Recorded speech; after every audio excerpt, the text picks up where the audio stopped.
Hello, everyone, and welcome back to the Physiology of Singing.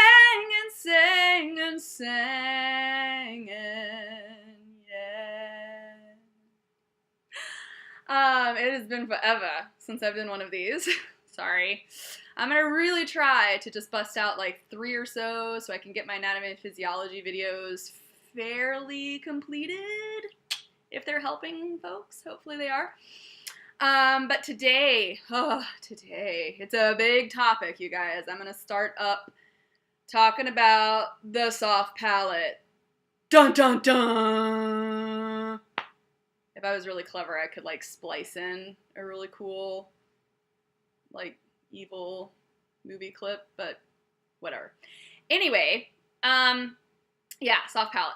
Big topic, huge topic. Singers talk about it all the time. And I think similar to the whole sing from the diaphragm concept, the lift the soft palate concept can be very confusing for singers who are early on in their training, and just kind of in general for a fair number of us. It can be a confusing thing. So I'm going to start out with this video on just general, like, soft palate physiology. So just the function of the soft palate in daily activities. And I want to start out with this because I do know there are some, I've seen on, like, blogs and on forums and other various areas of the internet that sometimes beginning singers might get told, oh, well, you need to raise your soft palate, and then whatever, it just doesn't seem to happen, and then the voice teacher is like, you can't raise your soft palate, that's horrible, and then the person starts thinking something's wrong with them, like they literally can't raise their soft palate, like they have a physiological problem with that. So this is going to be the sanity check video. If you've ever worried that somehow your palate just doesn't function, because chances are very good, if it doesn't affect your life outside of singing, it probably works okay. So, consider this the sanity check video, which, like, is kind of ironic that I say that, because I am just a little nuts, so, just in general. Anyway, so, instead of busting out all the, like, palatal muscles, once again, I'm going to skip a lot of that stuff, okay? Because there are a lot of resources out there for you, and because really just knowing the specific muscles for singers doesn't really help us understand what the soft palate should be doing for us, or how it should be functioning, or what it does in daily life when you're just hanging out and you're not singing. So, using my handy-dandy textbook, let's see if I can get my left-right confusion down. Probably can't. This is literally like, man, I think if I was a weather forecaster, I could totally nail this, but I'm not. So, okay, so this is a side view over here, right? So it's just like you're cutting right through here, and you're looking this direction into the person's head and their throat, okay? So where that red circle is, pretty much right there, that is what we're talking about. That whole area there, that structure, is known as the soft palate. It's not just the little flappy do, okay? It's not just the dangling in the back of your throat, your uvula. That's not the only thing your soft palate is. Your soft palate is comprised of a lot of different muscles that help to pull that bit of tissue up to meet the throat, up to meet the pharynx, okay? And then there's also some muscles in the wall of the pharynx that help the sides of the pharynx go inward toward that bit of tissue there, okay? The velum is kind of that flap of tissue right there. So it's being pulled up, so it's creating a seal by pulling it up this way. So if this is my velum, okay, the muscles are going whoop, like this, to the back of the throat, and then to give an extra seal, those side muscles are going shoop over that velum, so then you have a really good seal. What that does is it closes off the nasal cavity. Sorry, don't want you to see the other page yet. But it closes off this area from your throat. So these are your nasal cavities up here. This is a big air space, okay? When you're breathing through your nose, you're using that nice little air space back there. And this is your oral cavity, okay? Now, I know in this picture it looks like the nasal cavity is actually pretty big, but the actual air space in the nasal cavity is pretty small because there's a lot of, like, there's bony structures and cartilage and lot of things. Nasal turbinates, if you want to look that up. So the actual space in there for air, pretty small. Keep that in mind because I'm going to talk about nasal resonance, I think, next video, and so that will be relevant then. Okay, so you got this little flappy-do, super technical term, flappy-do. Now you have this velum, and it's going to get pulled up and back to close off the nasal cavities from the throat, okay? This is called the velopharyngeal area. This is what you see it in the literature referred to as the velopharyngeal space, right back in here, okay? It's where the oral area meets the pharyngeal area meets the nasal area, or the velum, which is the flappy-do. So, seriously, if flappy-do starts becoming a thing, I will actually be really happy, because it's kind of fun to say, little flappy-do. Okay, anyway. Makes me think it's like a little pet. Cute. Okay. All right. I've been watching a lot of pet videos lately, just to keep sanity in the crazy world that is right now. So, pet videos. Okay. So, if I can get my right-left confusion going on here. Oh my gosh, this is so hard, you guys. Okay. So, down here on this page, there's actually 3 different ways of looking at, so if these arrows are showing airflow, okay?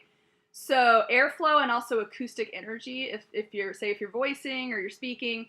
So, the acoustics are going this way when the soft palate is completely closed off, okay? So, there's velopharyngeal closure. The space has been closed, so no air is going up through the nose, okay? So that's one way to conceptualize. So when the palate is lifted, super important, when the soft palate is up, when it is lifted as high as it could possibly be lifted, it means air is going out the mouth. And most of the acoustic energy is going out the mouth, okay? I say most because I have to qualify. It's not necessarily all, but you know, for conceptual sake, you can really think of it as pretty much all of it. Okay. This is the heavier side of the book. Okay, so the other issue here, gosh, I'm such a mess. Okay, so the one down here is where you see the soft palate is lowered, and now air and acoustic energy can go through the nose, okay? So you follow those arrows through there. Now on the next one in the bottom, you'll see where there's a little bit of both, essentially. The velopharyngeal space will be open, velopharyngeal port is open, and the air is actually going out both the nose and the mouth. So I'm just going to hold it up. Whoa. There we go. Right at the bottom there. If you see those blue arrows. Okay? All right. So, different configurations of the soft palate, essentially. So what does this mean for daily life? If you're just a singer who happens to, I don't know, talk to people or eat, you know, if you happen to like chew food and swallow, which I bet a lot of you do, because once again, singers are actually people, not just singers, right? So one thing your soft palate does, that structure will do when you're eating, if you're chewing or swallowing either solid food or liquid, okay, it will close off the airspace to the nose while you're swallowing, okay? That is a few things. It allows you to get enough driving pressure for the bolus, the bunch of food essentially that you've pushed back to go down into your food tube. It gets enough, like the pressure balance is just right so that can kind of get moved into your esophagus as fast as possible, essentially, and efficiently, so it doesn't go into the air space. But the other thing it does is it keeps the food and the liquid out of your nose, which, like, you know, there's always those gags, or I've had this happen to me before. I know not everybody has, but the gag reels and stuff where, you know, somebody makes someone laugh and then, like, liquid comes out their nose, right? They're like, the spit takes, and it's like everything is coming out the mouth and the nose at the same time. And it feels really uncomfortable, just to let you know, FYI. It's very uncomfortable when it happens, because it's like when water goes up your nose. It's not fun. But that's like a natural, that happens to a lot of people. It doesn't mean anything is abnormal in your swallowing. It just means that at that point in time, because you were like gonna laugh or something, your respiratory system overrode the neurological signal to swallow, and so the soft palate lowered and allowed space, like air to exit essentially, which unfortunately, when it coincided right with when you were trying to swallow that liquid, it meant the liquid got shot up with the airflow. Super fun. So it's just like a little neurological glitch that happens. But for people who have neurological conditions, for people who have had, maybe they've had a stroke or they've had a lot of surgeries, especially in the like neck area or anything back in there, they can have nasal regurgitation. And that is when food or liquid is going up into the nasal cavities a fair amount of the time when they swallow. If it's happening on nearly every swallow, or it's happening definitely every day, at every meal, something goes up their nose a little bit. It might not come out the nose, but it's going up there, and sometimes, you know, depending on the condition, they might be able to feel it up there. Ugh, unpleasant.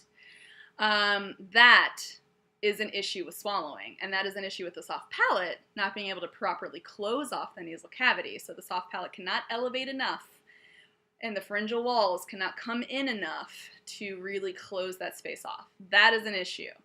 If you do not have that problem, if you are a young, relatively healthy singer, you know, who eats and drinks and has meals every day, and you don't really notice anything going up your nose, like every day that you eat and drink, your soft palate's able to elevate, okay? It's able to lift enough. So, save yourself a trip to the doctor. You can elevate your soft palate. The other thing is, in speech, soft palate gets elevated sometimes, and sometimes it's actually lowering. In speech, it actually bobs around a lot. It does a lot of that in-between positioning, because speech happens so quickly, and we do use it as an articulator. So when we're doing m's and n's and that ng sound, like in the end of the word sing, that ng back there, those nasal consonants, all the air and all the acoustic energy is getting directed through the nasal cavity. So the soft palate is lowered, okay? So that instead of having a seal, it's lowered to allow the air to go up through there. I've had voice teachers tell me that on a hum, I'm working on my palate being lifted. But that's actually not physiologically very possible. It cannot be completely lifted, because if it was, then I would have an air seal in my velopharyngeal area, and I would have a seal at my lips, so there would be literally nowhere for the air to go after it passed through my vocal folds, which, if you check my laryngeal videos, you'll find out you have to have an air pressure difference above and below the vocal folds constantly. It kind of seesaws back and forth a lot, but that's one of the things that keeps your vocal folds in motion, is that aerodynamics of that area. And you can't have that difference, that back and forth seesaw, if it's a closed system, if you've basically locked up all the air, okay? So, to demonstrate, here's an example of, okay, if I'm gonna hum, let's say I think I'm working on lifting my palate, and I'm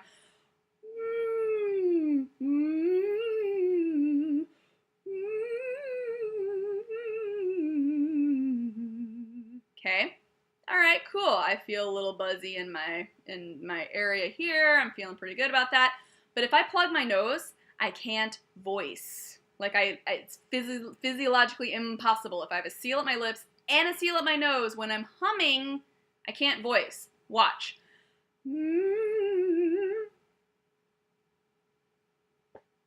I can't do it. And if you can, it probably means you actually have a little bit of an air leak somewhere. But if you really plug it, you plug your lips and you plug your nose for realsies, like you're going underwater, you can't voice. You just can't do it. So, what does that mean?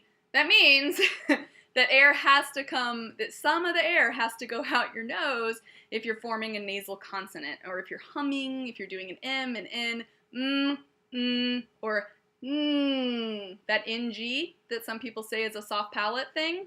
It's actually more of, it's probably, you know, honestly, because of the height of the tongue and stuff, it's probably really helping to open up the pharyngeal space. So it's probably a really great exercise. It's just not an exercise for actually elevating the soft palate, because the soft palate is only elevated like completely if you aren't doing a nasal. You can't be doing any nasal sounds, okay? So that is one thing to remember too. Like if you're able to talk and your speech is clear enough that everybody can understand you pretty well, your vowels all sound distinguishable while you're talking, your soft palate works just fine. Your soft palate works within normal limits. You can save yourself a trip to the doctor, okay? Don't go to a doctor, but you don't need to pay a copay if you're in the U.S. The copays are for reals, you guys, or even just having insurance, which, we won't get into that. Anyway, you know, right? So, like, save yourself a trip, because it's expensive to go. If you're just going to go and have them say, yeah, you're just like a regular adult with, like, a totally functional soft palate. Not the palate that's the issue. Where it is an issue, the other population clinically that we see soft palate issues or palatal issues in general are in people who are born with cleft palates. And that clefts can come in a lot of different ways, but essentially, you know, if you feel that bony ridge at the top of your mouth with your tongue, right up there, that is the part where your hard palate, it's the fusion point of two bony structures that fuse together in the womb, and in some children that doesn't fuse. So they're born with a bit of a gap up there. They can also have a cleft in the soft tissue, in the soft palate, essentially. But that's where we find out a lot about the effects of not being able to close off the nasal cavities when it comes to speech sounds. We figured out a lot of that by basically having to work with children with cleft palates. Because one of the things, you know, say they get repaired, so surgically they're able to create a nice seal, but behaviorally they don't know how to because they weren't able to before their surgery. Sometimes those kids sort of tongue like this. They have a lot of stuff going through their nose all the time. It can just be pretty much all the speech could be going through their nose, and they sound a lot like that when they try to talk, and it's really hard to hear them, right? Because the vowels start to all sound the same, right? If I'm really hypernasal, like way overly, like everything's going through my nose, it's really hard to hear a difference in the vowels. Does that make sense? You can hear some difference, but not a lot. It's really hard to hear a difference in the vowels for comparison. Alternatively, sometimes kiddos can have issues where they have a complete blockage up there, and they can never open their velopharyngeal port, and that creates a hyponasal sound, which is actually very similar to as an adult if you have a cold. If those air cavities are all clogged up, then you sound more like this, and it's all going through the, so, you know, it's all going through the mouth, and nothing can go, you know, so like, instead of doing M's and N's, they do like buzz. Sorry, I'm not doing a very good hyponasal right now. Anyway, so if you're interested in how velopharyngeal insufficiency or velopharyngeal incompetence, how those things affect speech and how they affect the ability to articulate and make sounds clearly, you can definitely look up cleft palate research for kids who have speech problems, particularly kids born with cleft palates. That would be probably the best place to look at some of the effects. You can also find a lot of cleft palate videos on YouTube as well. So you can feel free to search cleft palate all you want. And you'll find a lot on like little kids who are talking and this and that. Does that affect singing? Well, yeah, obviously for those kids it does. Does it affect you if you have a functional soft palate? No. But it could give you an impression of what the soft palate physiologically is busy doing every single day when you're just hanging out talking with your friends or when you're just eating your meal. You know, your soft palate's working for you. It's working every day, okay? And it's probably working within normal limits. So what the voice teacher is probably saying, if they're saying your soft palate can't elevate, you're not really lifting your soft palate, if you get that note from a teacher or a coach, they're probably talking about something about the vocal quality. So the sound quality that you're putting out is not the target that they want, which is what I'm going to get into in the next video, because the thing about nasal resonance versus mask resonance, woo, that needs its own video. So tune in back Next video is going to be on that. It's going to be nasal resonance versus mask resonance. Dun dun dun! For reals, guys. It's crazy. Okay, so I will see you back here. Bye-bye, everybody. And I need to press stop on the thing. So once again, bye. See you next time.